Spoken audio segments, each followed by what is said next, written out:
If you've ever had histamine intolerance, you know just exactly how uncomfortable it is. Itching, watery eyes, sneezing, runny nose, hives, heart palpitations. These are just a few histamine intolerance symptoms. In this video, I'm speaking with Elliot Overton about how he helps his clients on a carnivore diet overcome histamine intolerance, so stay tuned.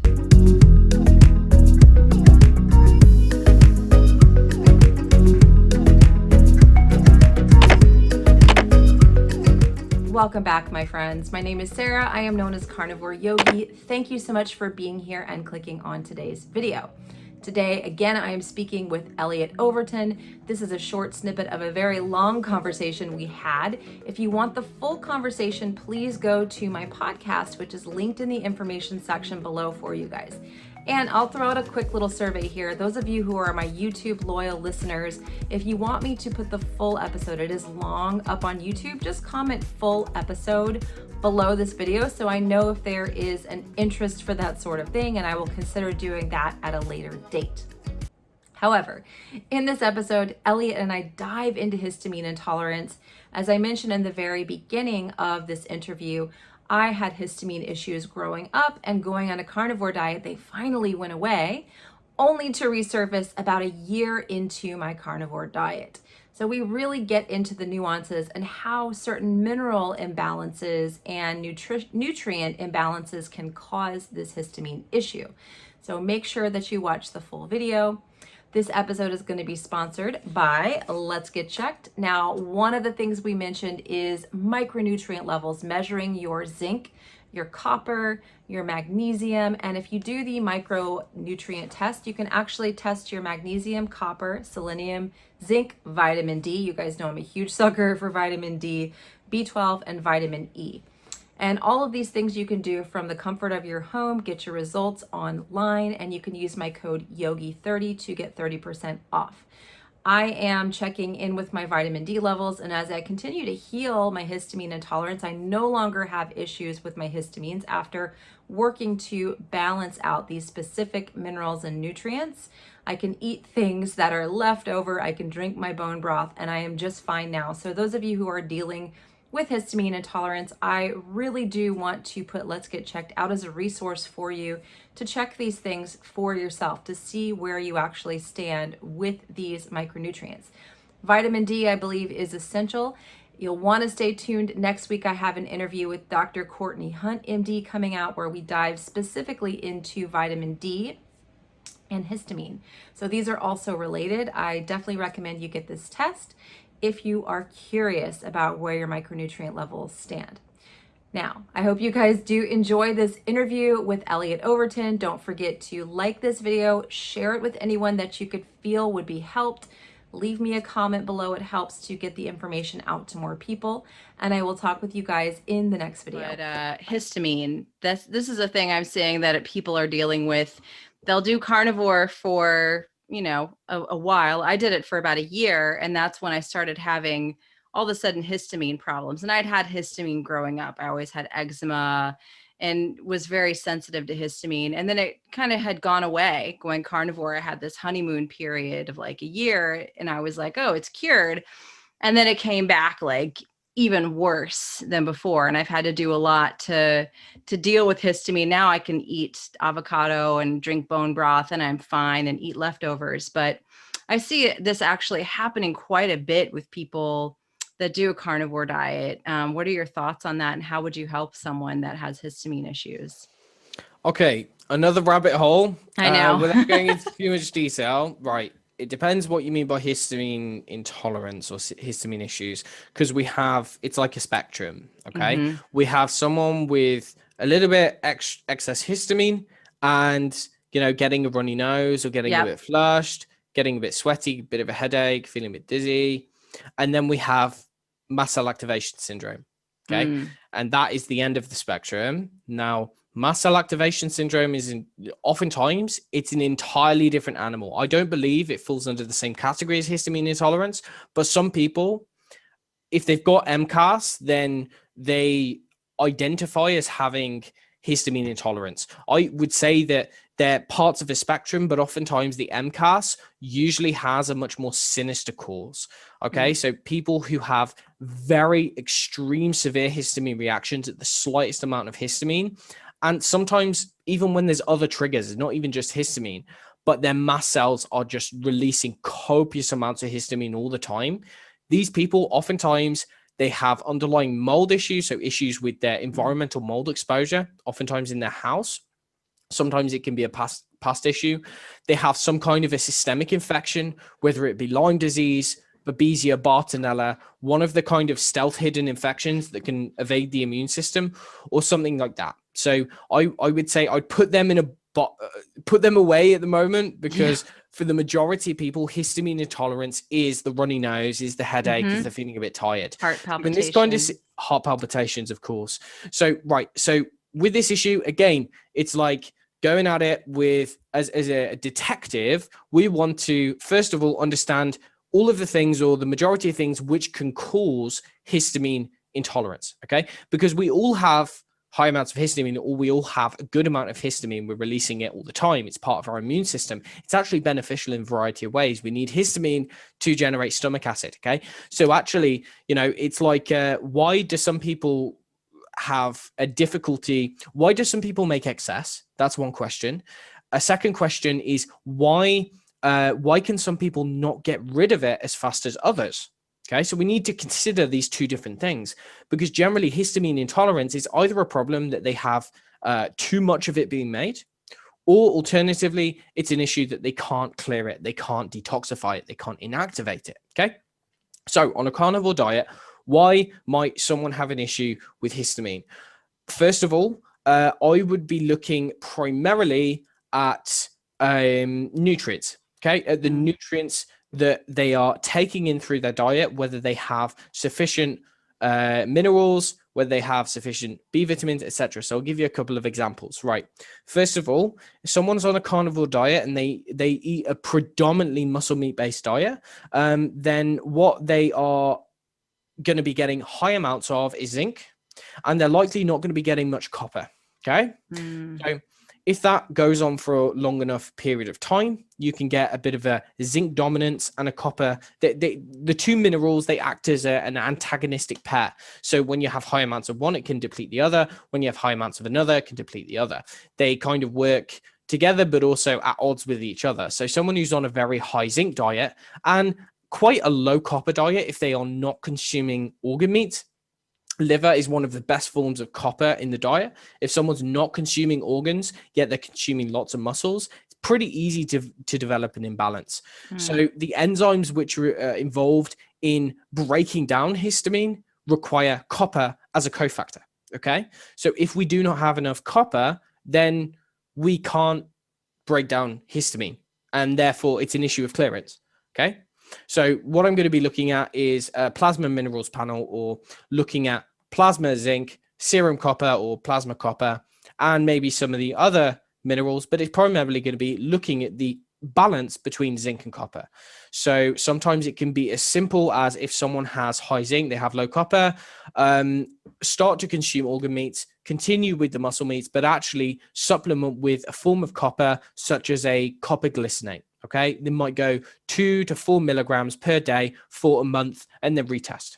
Okay, that's what I'd be looking at on the minerals front. On the vitamins front, again, similar kind of concept. So one of the ways in which we are clearing histamine is via an enzyme called HNMT, and this requires SAMe, which is generated through methylation, or it's what's called our primary methyl donor. So if your listeners are familiar with the concept of methylation, it's just basically a process which goes on in our cells and which we use for lots of weird and wonderful stuff. So basically, you need good methylation to be able to clear or inactivate histamine via this HNMT enzyme. Okay, if someone does not have sufficient levels of folate, if they don't have sufficient levels of magnesium, if they don't have sufficient levels of choline, if they don't have, I mean, there's numerous nutrients which could potentially get low on a carnivore diet depending on someone's genetics. But basically, if they don't have the nutrients necessary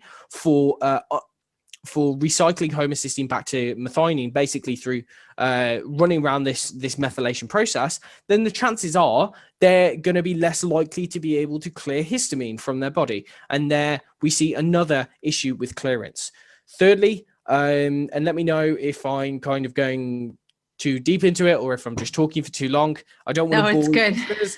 Hey, I don't want to bore your listeners. It's just there's like so many things that can be involved here. So thirdly, on a carnivore diet specifically, I am massively concerned with vitamin C status. Okay. And that's because over the years that I've been consulting with people on a carnivore diet, well, I've seen plasma vitamin C and some other functional markers for vitamin C status be pretty low. Now, what I will say is that I've got a bit of you wouldn't call it biased, but my sample size is not necessarily reflective of everyone, because I get people who are like sick, who have underlying health issues. So one could make an argument that their antioxidant levels and things are going to be lower than the average person. And that's fair enough. But all I can say is that what I've seen is that vitamin C can and does tend to be a problem for some people on a carnivore diet. And one of the reasons I think for this is because, our environment our environment is pretty toxic, right? You can do everything that you can physically do to try to minimize the toxicity that you're exposed to. But quite frankly, the fact that we're sat here indoors on a computer, touching plastics, leaving the house, breathing in exhaust fumes, we come into contact with how many thousands of toxins every single day. So ultimately, we have a bit of an increased burden in our modern environment, I would say, and that's not factoring in EMFs, all of this other stuff, which can basically place a burden. And so that burden, one of the things that is doing is increasing our requirement for vitamin C and the other antioxidants. Now, what I've seen in many cases is that carnivores tend to have low levels of vitamin C. One of the ways that you can identify this, and I don't want to go off on a tangent here, but I think this is a fairly important point, and I do like to try to emphasize it when I can, is that when someone has poor vitamin C status, one of the first symptoms, in fact, one study showed, one of the first symptoms that showed up, like the first symptom of a mild vitamin C deficiency, it was histamine intolerance. Okay. So vitamin C is the level of vitamin C in the blood is inversely correlated with the level of histamine. Okay. Vitamin C increases the activity of the enzyme DAO, diamine oxidase, which inactivates histamine, breaks histamine down. Okay. And that low levels of vitamin C, you end up with lower amounts of diamine oxidase in the blood, and vitamin C, it seems, also appears to have like a directly inactivating effect on histamine when it comes into contact with it, kind of without the action of any enzymes. So what I'm saying is that vitamin C and histamine are like worst enemies. Okay, but vitamin C is the good guy in this story, and histamine is the bad guy. So in this case, what I've found is that actually the histamine intolerant symptoms can, in many cases, simply be a subclinical or a mild deficiency of vitamin C. Some of the other signs and symptoms that you might see from someone is if they have dry skin, if they end up with bleeding gums. That's really common. So people go on a carnivore diet, they feel good for 12 months. All of a sudden, they start developing bleeding gums. They might have dry skin around their nails. They might have brittle nails. See, vitamin C is necessary for how our body cross-links collagen.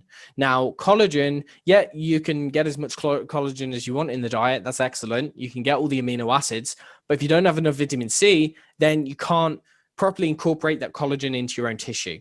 And so what ends up happening is that the collagen network breaks down. And in that case, you end up with kind of bleeding, or you might end up with broken blood vessels or veins, which are a little bit more visible, or kind of, they're called petechias, where you end up with like small red broken blood vessels under the skin, corkscrew hairs, for instance. So again, there's some pretty like classic signs and symptoms of vitamin C deficiency. And another one can also be fatigue. There's an argument to be made that it's important for the adrenal glands as well. But overall, I would say that that is a key driver of histamine intolerance in a carnivore. Secondly, okay, so what have we spoken about? We've spoken about zinc, copper.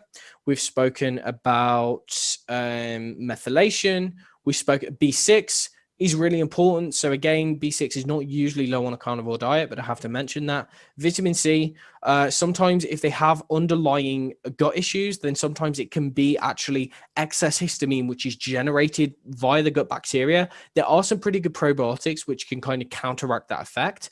There's one by a company called Seeking Health by Ben Lynch, and it's called Probiotic Histamine X. That is usually pretty beneficial.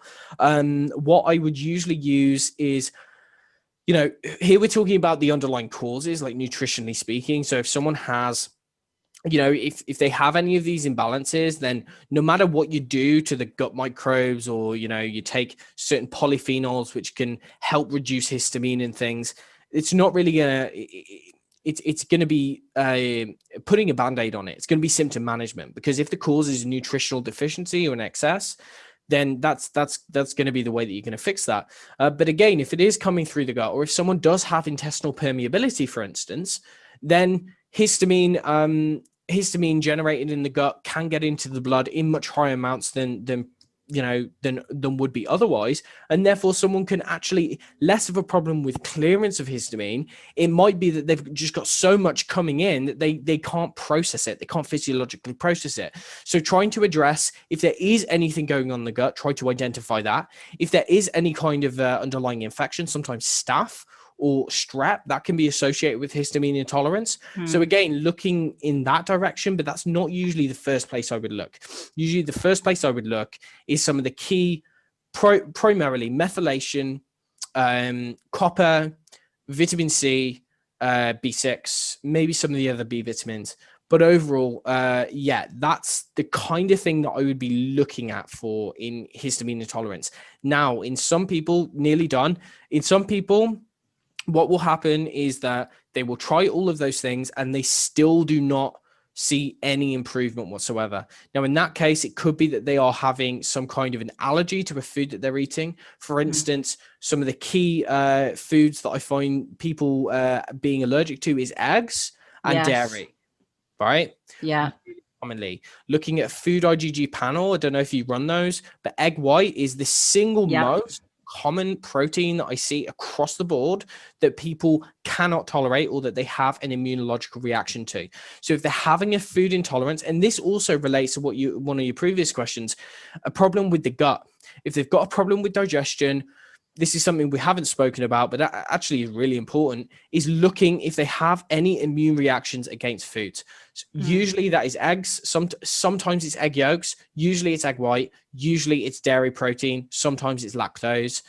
Sometimes it's types of meats, chicken, etc. But I see that way less commonly. So what I would say is that if something is triggering their immune system, and it might not be food as well, it could be mold, could be some kind of an allergen that they're coming into contact with, could be some kind of spice. You know, if they're coming into contact with something which is stimulating their immune system, they're going to be generating higher amounts of histamine anyway, because it's part of the immune response.